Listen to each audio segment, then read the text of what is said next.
प्रारंभ हुआ और तृतीय व्रत के अंदर हम 6 सहोदर भ्राताओं के विषय में श्रवण कर रहे हैं कि 6 सगे भाई भगवान के पास आते हैं, संयम अंगीकार करते हैं और उनसे कहते हैं कि प्रभु हम तीनों जने जीवन पर्यंत बेले बेले की तपस्या करना चाहते हैं। यानी हमारे 8 कर्म होते हैं और 8 ही दिन होते हैं। तो 8 कर्मों के अंदर पहला ज्ञानावर्ण कर्म, दूसरा दर्शनावर्ण कर्म। दर्शनावर्ण कर्म के अंतर्गत आया जाता है जिसके अंदर नींद को महत्व दिया। दर्शनावर्ण कर्म के अंदर और कहते हैं नींद एक नींद होती है जो झटका लगे खुल जाए और एक नींद होती है कि जो थोड़ी गहरी आ जाती है और एक नींद जो बहुत ही ज्यादा गहरी होती है और एक ऐसी नींद होती है कि व्यक्ति उसके अंदर सारे काम कर जाता है, उसे पता भी नहीं चलता। जैसे मान लीजिए एक व्यक्ति रात को अपने गोदाम से निकला और जिस समय वो गोदाम से निकल रहा था उस समय एक ट्रक माल भर के आया और जिस समय ट्रक माल भर के आया तो उस व्यक्ति को ये कहा गया कि तुम ट्रक खड़ा कर दो और मैं सुबह माल उतरवा दूंगा। अब वो व्यक्ति रात को सो गया और जिस समय सुबह वापस उठता है और अपने गोदाम पर आता है तो देखता ट्रक खाली पड़ा हुआ है और जिस समय देखा कि ट्रक खाली है वो बेचैन हो गया, परेशान हो गया, रोने लगा कि मेरा तो माल चोरी हो गया है। और जिस समय अंदर गया तो पाया कि सारा माल गोदाम के अंदर है। तो सोचने लगे माल कैसे गोदाम के अंदर आया। तो यानी उसने अकेले ने जो काम 4 जने मिलके करते उसने नींद ही नींद में सरकार वृद्धि निद्रा कि इतनी ज्यादा वृद्धि निद्रा के अंदर कि उसने अकेले ने सारा माल उतार दिया और उसे पता भी नहीं चला। तो इस तरह से दर्शनावर्ण कर्म के उद्देश्य से हमारे को नींद आ जाती है। दर्शनावर्ण कर्म के उद्देश्य से हमें धर्म ध्यान करते समय नींद आना स्वाभाविक बन जाता है, लेकिन हमारे को दर्शनावर्ण कर्म को काटना है और अपने जीवन में धर्म ध्यान का स्थान देना है। तो इधर जो 6 लघु गुरु भ्राता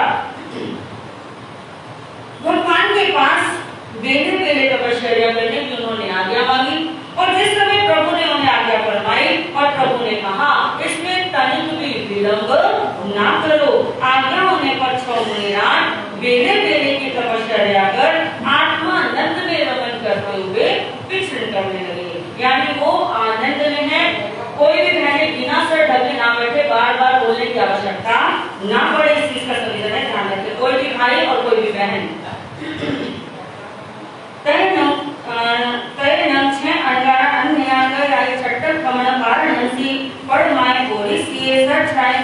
जहाँ कोयम स्वामी जाव इच्छामूलम भंते छट्ट कमणस्य कारणाय तो तेनिम अपनो नाना समाना तेनि संघाट एनि बारवीने ले जावे अटितय आहास्वं देवं के तयनं के छे अणगार अर्था अर्थ नेमिना अपनो नाना समाना आरंभ अर्थ नेमि बंदे नमस्ते बंदिता नमस्तिता आरो अर्थ नेमिस अंत्य सह संभवना उच्चारण पढ़ निखमे जा तेनि संघाट एनि अतुरियम जागो अरंती। इसके पश्चात वे 6 अनगार एक दिन बेले के पानी में प्रथम पहर के समय स्वाध्याय कर गौतम स्वामी की तरह भगवान के निकट आकर बोले, भगवान यदि आपकी आज्ञा हो तो बेले के पानी के लिए हम 6 मुनि 3 सिंघाड़ों में बैठकर द्वारिका में पहुंचने के लिए जाएं। 3 सिंघाड़े यानी सिंघाड़े कोई खाने वाले सिंघाड़े नहीं, सिंघाड़े किसको कहा 3 सिंघाड़े यानी 3 जनों की विभक्ति हो गई। यानी 6 जनों को 2 हिस्सों में 3 हिस्सों में बांट दिया तो 3 भागों में बट गए। वो क्या बन गया 1 सिंघाड़ा बन गया। 2 मुनि 1 सिंघाड़ा और 3 मुनि 3 सिंघाड़े। तो भगवान ने शीघ्र ही आज्ञा प्रदान की कि जैसा भी तुम इस ऊपर जान पड़ता हो करो। इस प्रकार शंभु अंगारों ने भगवान की आज्ञा प्राप्त कर उन्हें वंदना की। फिर सहस्त्राम्र वन से निकलकर तीनों विभागों ने विधि युक्त क्षण क्षण द्वारिका की तरफ भिक्षार्थ प्रस्थान किया। तैन अंगे संभाड़े 12 किलोमीटर ऊंच नियम मच्छर पुलाई घर समुदानस्थ विखाई अट्टमाने वस्तु देवे रज्जु रन्नु देवे देवी अनुपवित्र तैन नसा देवे देवी ते अणगारे अजमाणे पासी ता अंतर उठे जाओ ये या आसना अपुठेता सतते पयाई अनुगच्छेता तीकुतो यान्या पयान्या करे तावदे नमस्ते जेनेवे वर्ते गेरे तेनेवे वागच्छेता सिंही की सराना मोय काण खाले भरेता ते अणगाड़े पड़ेता वंदे नमस्तेता पड़ी विसे जेई उन तीनों सिंहाड़ों में से एक सिंहाड़ा द्वारिका नगरी के धनाढ्य गरीब और साधारण स्थिति वाले घरों में अथवा क्षत्रिय वैश्य और कृषक कुलों में कर्मशः भिक्षाटन करते करते राजा वासुदेव के राजमहल में जहाँ देव के निवास करते थे प्रविष्ट हुए। तो इसके अंदर कहीं ये वर्णन नहीं आता अंगर शास्त्र जी के अंदर कि सिर्फ मुनिराज जैन घरों में ही गए कि जैन कोई घर पे उनके घरों से आहार पानी लिया। सिर्फ इसके अंदर फरमाया है ऊंच नीच मध्यम कुलानी, यानी हर घर से धनाढ्य हो, गरीब हो, साधारण हो, क्षत्रिय हो, वैश्य हो, कृषक हो, हर घर में साधु जा सकता है। यानी उसके ऊपर कोई पाबंदी नहीं है कि इसके घर में गोची के लिए नहीं जाना, इसके घर में गोची के लिए जाना है। क्योंकि कहते हैं कि प्रभु ने फरमाया जिसका चौका शुद्ध हो उस घर से आप भोजन ले सकते हैं। उसमें कोई भी कुल जाति की कोई मर्यादा नहीं, सिर्फ चौका शुद्ध होना चाहिए। अगर चौका क्षत्रिय वैश्य या कृषक कुल का या किसी भी परिवार का चौका अशुद्ध है तो उनके यहाँ से भोजन नहीं लेना, परंतु जिनके यहाँ पे शुद्ध है तो किसी के यहाँ से भी भोजन जैन संत ले सकते हैं। और मुनिराज पहला सिंहाड़ा देवी के महलों में प्रविष्ट हुआ। देव की महारानी अंगारों को अपने द्वार की ओर आते हुए देखकर बड़ी ही प्रसन्न हुई और अपने आसन से उठकर अत्यंत आदरपूर्वक स्वागतार्थ 7-8 कदम अंगारों के सम्मुख गई। और हम लोग क्या करते हैं, अगर महाराज जी आ रहे हैं, गोचरी पे जा रहे हैं और हम लोग अगर बेड पे पड़े हैं, कुर्सी पे बैठे हैं तो क्या करते हैं, पड़े कुर्सी तोड़ रहे हैं, बेड तोड़ रहे हैं, क्योंकि हमें तो महाराज आए हैं क्या लेने, गोचरी लेने। और गोचरी कौन देगा, घर की स्त्री देगी। तो जो स्त्री भी चार में भी अगर एक ने देनी है तो एक ही नजर आएगी और 3 जनी अपने में मस्त। यानी संत मुनिराज कब आपके घर आते हैं, कब आपके घर से आकर चले जाते हैं, हमें इसका भान भी नहीं रहता। जबकि होना ये चाहिए कि संत मुनिराज हमारे घर पर पधारे हैं और अगर हम बैठे हैं, लेटे हैं, कोई भी कार्य कर रहे हैं, हाँ अनावश्यक कार्य है, उसमें उठ नहीं सकते तो बात अलग है। अन्यथा अगर आप सामायिक भी कर रहे हैं और गुरु महाराज आ जाए तो आपको सामायिक में उठकर वंदन करना बनता है। ये नहीं हमारी तो समाज महाराज आया है, हमें कोई लेना देना नहीं। अगर कोई नहीं है और आहार देना अगर भाव है तो दे सकते हैं, अन्यथा अगर कोई और है तो वो क्रिया, क्योंकि सामायिक में क्रिया नहीं करती, इसलिए सामायिक में कोई नहीं है तो आपको देना पड़ जाए, बात अलग है। अन्यथा आप सामायिक में आहार नहीं दे सकते।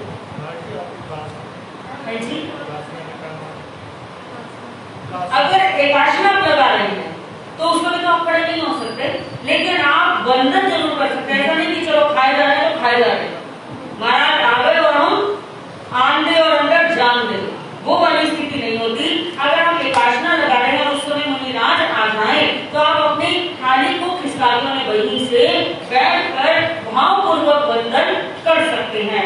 टिकुतों का पारना पड़ के उठ बैठ के वो तो कहते वैसे भी नहीं करते, वो तो उठ बैठ के वंदन तो हम वैसे भी नहीं करते, शेड्यूल पे जाना है, लेकिन फिर भी हमारी जैनियों की खास पहचान है कि हम उठ बैठ के वंदन करने वाले नहीं हैं, तो हम वहीं से उनको वंदन कर सकते हैं। हाँ जी,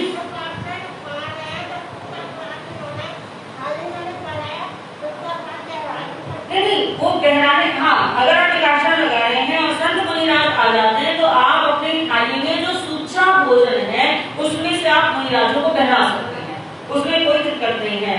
लेकिन यहाँ बात हुई कि महाराज आए और जिसके लिए आए यानी गोश्री के लिए आए हैं, जिनके लिए जिन्होंने बहराना वो बहराओ, हम तो आराम से कुर्सी पर बैठे हैं।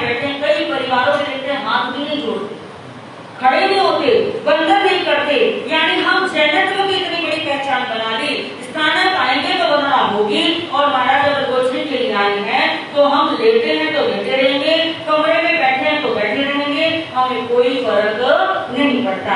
लेकिन यहाँ देवकी महारानी ने जैसे देखा तो वो 7-8 कदम अंगारों के समूह गई तथा 3 बार उन्हें अपने हाथों की प्रदक्षिणा करते हुए वंदना की। फिर जिस ओर भोजन करना था उस ओर मुनियों को लाई और सिंह केसर मोदक जो अनेक पौष्टिक पदार्थों के सहयोग से श्री कृष्ण महाराज कलेवे के लिए किए हुए थे। कलेवे किसको बोलते हैं? कलेवा बोलते हैं जो सुबह, जैसे आप लोग बैठ के पीते, सुबह उठ के जो बैठ के पीते हैं, यानी कि आंख बाद में खुलती और उससे पहले बैठ की, जिसका नाम ही बैठ है, जिसका नाम ही बैठ यानी गदा। पूरी चाय आप सुबह ही अपने दिन की शुरुआत पूरी चाय से करते हैं, तो यानी कलेवे जो सुबह वो नाश्ते में लिया करते हैं उसको कलेवा बोलते हैं। और जिन्हें कृष्ण महाराज प्रतिदिन प्रातः काल कलेवे में लिया करते थे, उन्हीं मोदकों का थाल भरकर देवकी महारानी ने मुनिराजों को बहराया और सादर वंदन कर उन्हें विदा किया। ऐसा नहीं कि महाराज आए अपने आप घर के अंदर एंट्री करी, गोचरी दी और महाराज अपने आप चले गए। आप रसोई में काम कर रही थी, रसोई में काम कर रही हैं और रसोई में काम करती रही, महाराज कब आए कब गए हमें इसका भान नहीं। जबकि मुनिराजों के साथ होना चाहिए, आप उन्हें लेने जाएं और घर से उन्हें छोड़ने जाएं। कि कल अगर आपके घर में, ये इसलिए कहा गया कि अगर आपके घर में कोई ऊंच नीच बात हो जाए तो मुनिराजों के ऊपर आक्षेप न लगे, क्योंकि आप लोगों ने कहानी सुनी होगी कि मुनिराज जब गोश्री के लिए आए, एक सुनार बाहर जो पिरो रहा था सोने में, और मुनिराज को लेकर अंदर चला गया और मुनिराज बाहर चले गए और वो जो सुनार था वो रसोई में ही रहा। और जब वापस आया तो देखा कि मोती जो कम है, और जिस समय देखा जो कम है और मन में विचार आया कौन आया था? आपके मन में विचार आया कौन आया था? घर में कोई और व्यक्ति एंट्री नहीं की, घर में कोई और व्यक्ति नहीं आया, सिर्फ एक संत आए थे और मन में वही शंका पैदा हो जाएगी और उसके भी मन में शंका पैदा हुई। परंतु जब मुनिराज आ रहे थे और उन्होंने देखा कि वही एक मुर्गी है और मुर्गी जो के दाने को जो समझ के उसने निगल लिए थे, और जब वो सुनार मुनिराज के पास आया और मुनिराज से पूछा कि मेरे जो कहा है, तो मुनि सत्य भाषा नहीं बोल सकते और असत्य भी नहीं कह सकते कि मैंने नहीं ली। ये अगर वो कहते कि मैंने नहीं लिए तो लिए किसने, ये सवाल पैदा होता। इसलिए मुनि मौन हो गए और उस व्यक्ति ने इतना क्रोध आया, एक तो चोरी ऊपर से छीना चोरी, यानी बोल भी मेरा मौन है, और इतने क्रोध में आकर उसने मुनिराज पर हाथ तक उठा दिया, लेकिन मुनिराज फिर भी एक शब्द नहीं बोले। और वो व्यक्ति वो सुनार वापस करके आया और वो जो थोड़े बहुत मोती बचे थे उनको पिरो रहा था। तो अचानक से जो उसकी वहां मुर्गी बंधी हुई थी, जो मुर्गी घूम रही थी, उसने जब बीट की और उसके अंदर दाने उसे चमके, मतलब धूप की किरण पड़ी और दाने चमके, वो सेठ गया और देखा तो अपने लिए पछताने लगा कि वो ये मैंने क्या कृत्य कार्य कर दिया, एक मुनिराज के ऊपर हाथ उठा दिया। इसलिए कभी भी संत मुनिराज आपके घर आए तो आप उन्हें लेकर आए और उन्हें बाहर छोड़ने जाए, जिससे कभी कोई ऐसी बात हो तो आपके मुनि राजों के ऊपर कोई आक्षेप ना लगे।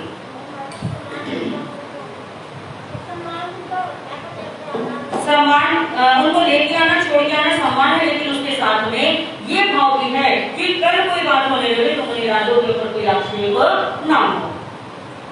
तदनंतरम चैनंदोचे संहारे 12 महीने उच्च जावे रिजल्ट जय तयानंतरम चैनंदोचे संहारे 12 महीने उच्च निये जाव पड़े लागे ता एवं मुयासी के नंद देवानो दिया कन्या से वासुदेव से इसे 12 महीने द्वादश जोयन आया में पच्चकम देवलोके पुआय समनाने गंथा उच्च नियम चमाय कुलाय गढ़ समुदान से विभाय यदि अर्थमाना वर्तमाना नो लवंती जन्म टाइम जेव कुलाय वर्तमाना बुजो अनुपविसंती। थोड़ी देर के पश्चात दूसरा सिंहाड़ा था, दो मुनियों का समूह भी उसी नगरी में भिक्षार्थ विचरण करते हुए देवकी के यहाँ आए। उन्हें भी देवकी ने विधि पूर्वक वही सिंह केसर मोदक पहराकर आनंद पूर्वक विदा किया। फिर थोड़ी देर में तीसरा सिंहाड़ा भी घूमते घूमते भिक्षार्थ वहाँ आया। देवकी ने उन्हें भी प्रसन्नता पूर्वक वही सिंह केसर मोदक पहराए। फिर देवकी ने पूर्वक उनसे बोली, हे देवानंद प्रिय, यहाँ जहाँ वासुदेव जैसे महाप्रतापी राजा राज्य कर रहे हैं, ऐसी स्वर्ग जैसी महान द्वारका नगरी में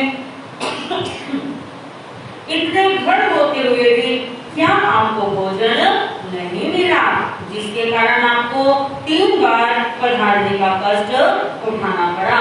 यानी मंदिर में हरे लड्डू का लालच आ गया महाराज जी को, इसलिए 3 बार यहाँ आ गए। यानी आज तक इन्होंने ऐसे लड्डू खाए नहीं होंगे, आज लड्डू क्या देखे कि बार बार मेरे पास आ रहे हैं। उसने ऐसा नहीं पूछा, उसने सिर्फ ये जानना चाहा कि कृष्ण महाराज जैसे वासुदेव की ये नगरी है और क्या यहाँ के लोग धर्म से इतने विमुख हो गए कि मुनि राजों को आहार यहाँ प्राप्त नहीं हुआ।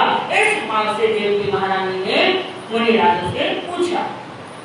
तैनं अणकार देवे देवी एवं यासी नो खलु देवानुप्रिय कर्णस्य वासुदेवस्य इमिसे 12 महीने के जाव देवलोके पुआय समना निकंता ऊंच नीचे जाव अर्धमाना भत्तेपाना नो लगंती नो चेव नम टाइम पुरलाई दो चंपी तच्चम में भत्तेपाने अनुपवी संति एवं खलु देवानुप्रिया अम्मे भत्ते पुरे नेरे नागस्य भाव ऐसे पुता सुरसाय भार्याय अत्यया 6 भाईरा सहोदरा सही सया जावनर कुबेर समाना अरो अर्थेनी से अंके धम्मम सोचानी समम संसार भोगिका दिया जम्मन मरण नानक मुंडा जावर पवैया। इतना सुनते ही दोनों मुनि राजों ने नम्रता भाव से बड़ी श्रद्धा और प्रेम से कहना शुरू किया, हे देवकी महारानी सुन लो हम बार बार नहीं आए हैं। हे देवकी महारानी सुन लो हम बार बार नहीं आए हैं। एक समान 6 भाई हम 6 एक मात के जाए हैं। एक समान 6 भाई हम 6 एक मात के जाए हैं। जिस समय मुनियों ने ये बात कही कि हे देवकी महारानी सुन लो, हम यहाँ बार बार नहीं आए हैं और एक समान हम 6 भाई हैं और 6 एक माता के जाए हैं। जिस समय देवकी महारानी ने ये सुना तो उसने प्रश्न कर दिया, कैसे पुण्यशालिनी माता ने मुनिवर तुमको दुलाया है। कैसे पुण्यशालिनी माता ने मुनिवर तुमको दुलाया है। शोभा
बार बार नहीं आए हैं और हम एक समान 6 भाई हैं। और जब ये बात सुनी तो देवकी महारानी ने कहा कि कौन वो पुण्यशाली माता है जिसने आपको जन्म दिया, प्यार दिया, दुलार दिया और आज मेरा सौभाग्य है कि मैंने आप छहों के दर्शन पा लिए। क्योंकि गोद से लेने जाते तो कितनों के दर्शन होते हैं?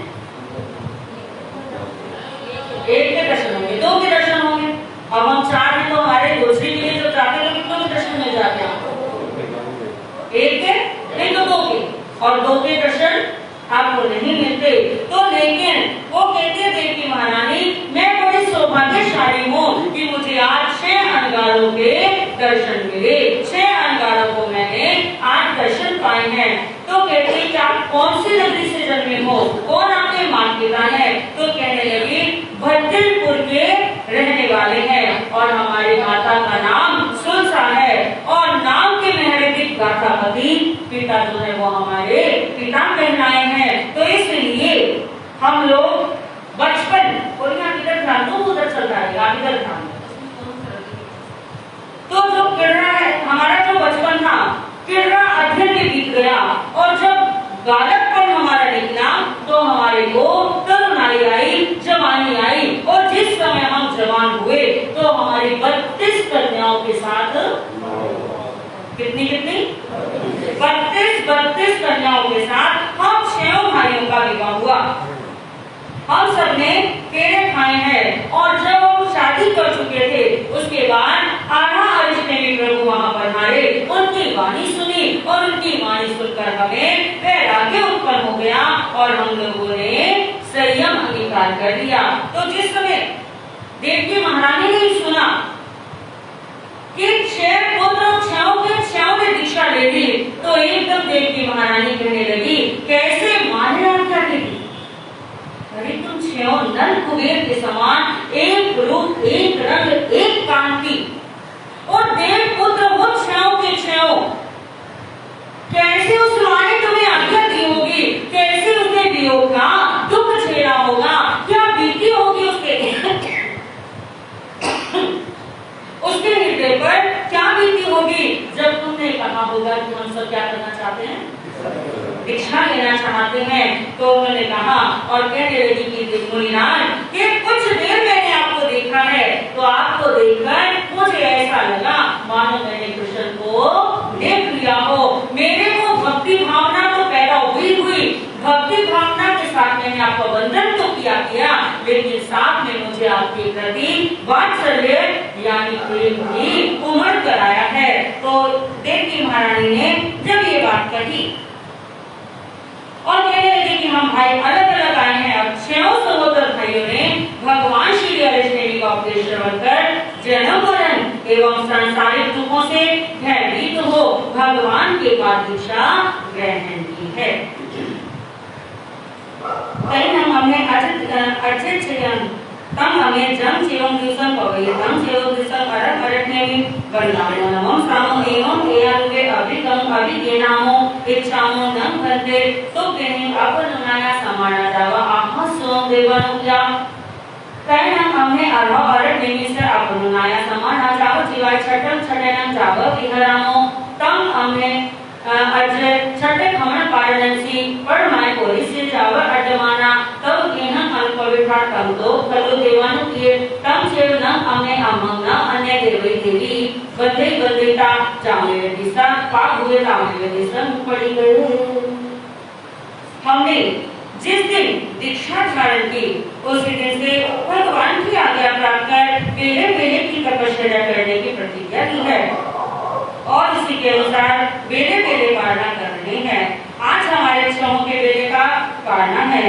पहले पैर में स्वाध्याय किया, दूसरे में ध्यान किया और तीसरे में भगवान की आज्ञा लेकर क्षत्रिय वैश्य और कृषकों के यहाँ दीक्षांत के लिए गौतम स्वामी की भांति भ्रमण करते हुए तुम्हारे घर पर आए। जो पहले सिखाना आया था उसमें हम नहीं थे, अर्थात हम 6 भाई पृथक 3 सिखाने आने विभागों में विभक्त होकर द्वारिका में गोचरी के लिए निकले थे। हम ही यहाँ बार नहीं आए। यह सुन देवकी ने वंदना की तथा मुनियों ने भी अपने स्थान की ओर प्रस्थान किया।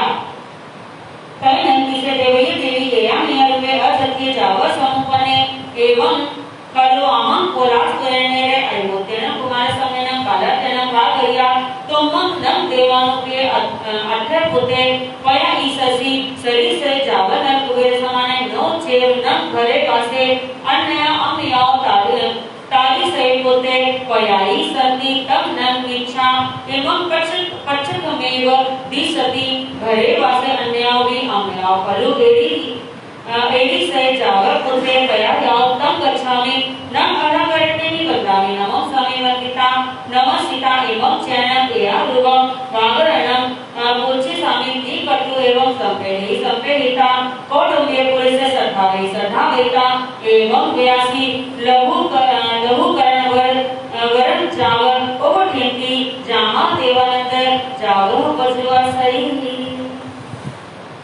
तदनंतर श्री देवी महारानी को इस प्रकार संकल्प विकल्प उत्पन्न हुआ कि कोलासपुर नगर में बाल्य अवस्था में ही अतिमुक्त नामक कंगार ने मुझे ऐसा कहा था कि हे देवानुदेव तो नल कुबेर के समान आप पुत्रों को जन्म देगी।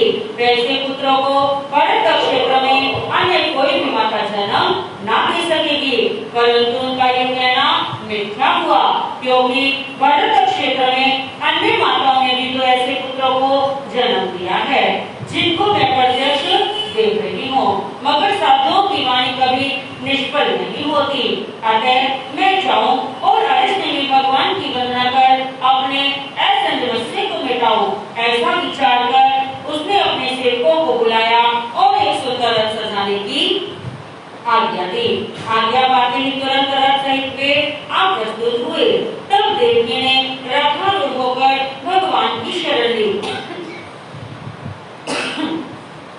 जिस प्रकार देवानंदा भगवान महावीर स्वामी जी की सेवा में उपस्थित हुई थी, उसी प्रकार देवकी भी श्री अरिष्टनेमि भगवान की सेवा में पहुंची और उन्हें वंदन कर